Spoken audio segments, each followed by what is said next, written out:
Hi everyone in gender communication tonight. I am Dakota Little and I am presenting tonight with Zach Solano.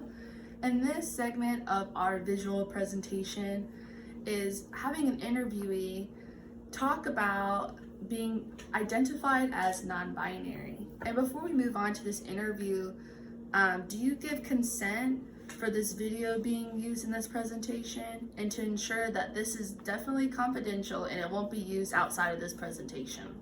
Yes, I do. Okay, perfect. So let's move on to the first question is, what do you identify as? I identify as non-binary.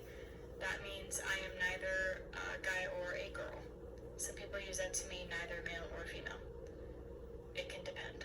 But the idea is that you do not fit into the two categories that are generally accepted by society, which is man and woman.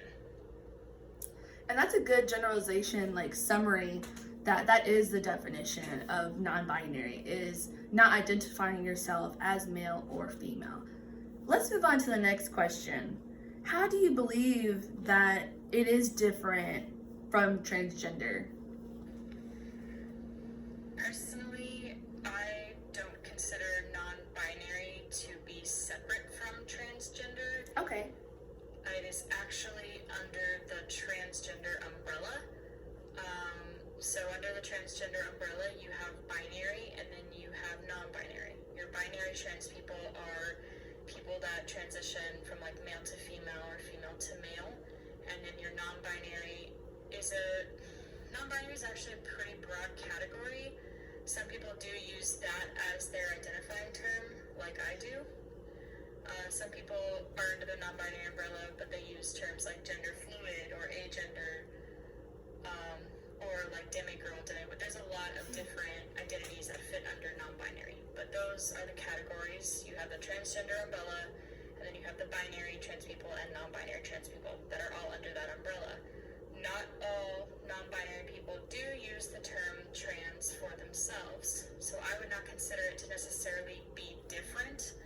I would just say that it is under the umbrella. Whilst not all non-binary people like to use the term trans, I personally do.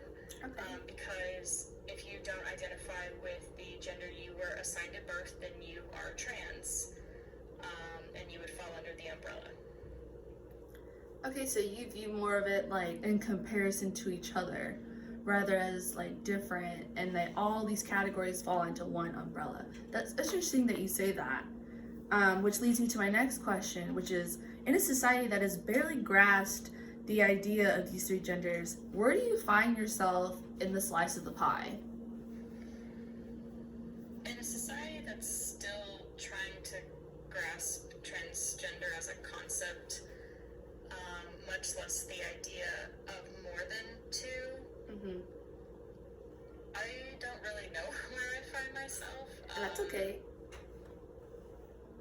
I just kind of navigate.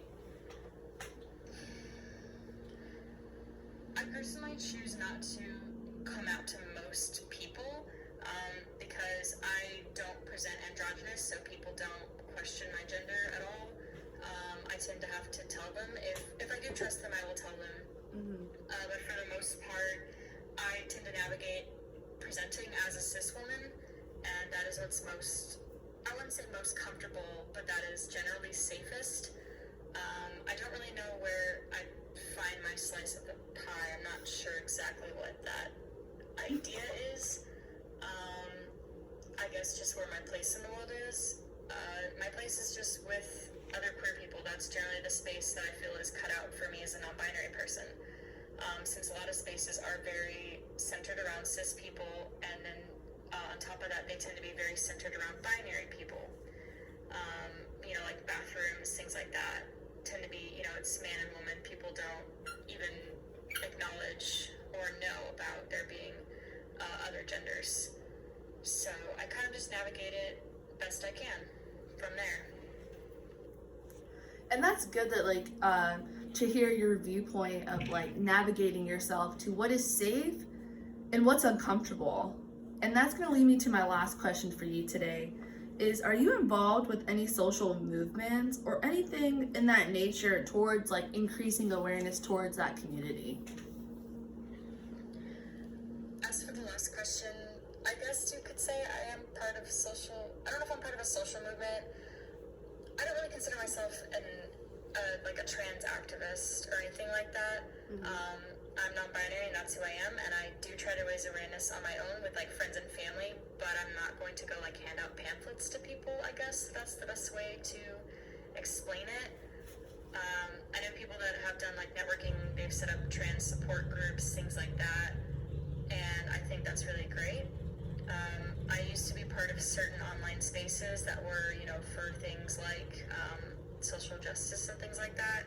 The problem is a lot of those spaces can become kind of toxic very quickly, because you have a lot of people that have various issues, and everyone's kind of grating on each other's nerves about stuff that's really personal.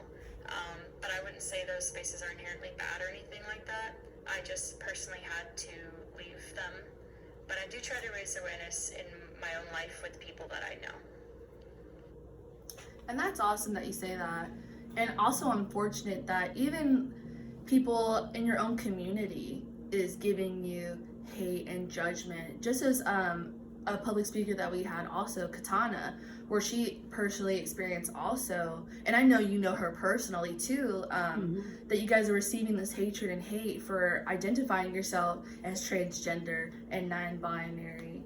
And I hope that in the future that we are able to raise awareness and have it be more culturally like acceptable and more socially like knowledgeable. And I want to say thank you for this interview today and answering all these questions thoroughly and in your own viewpoint. And thank you so much for this interview today. Yeah.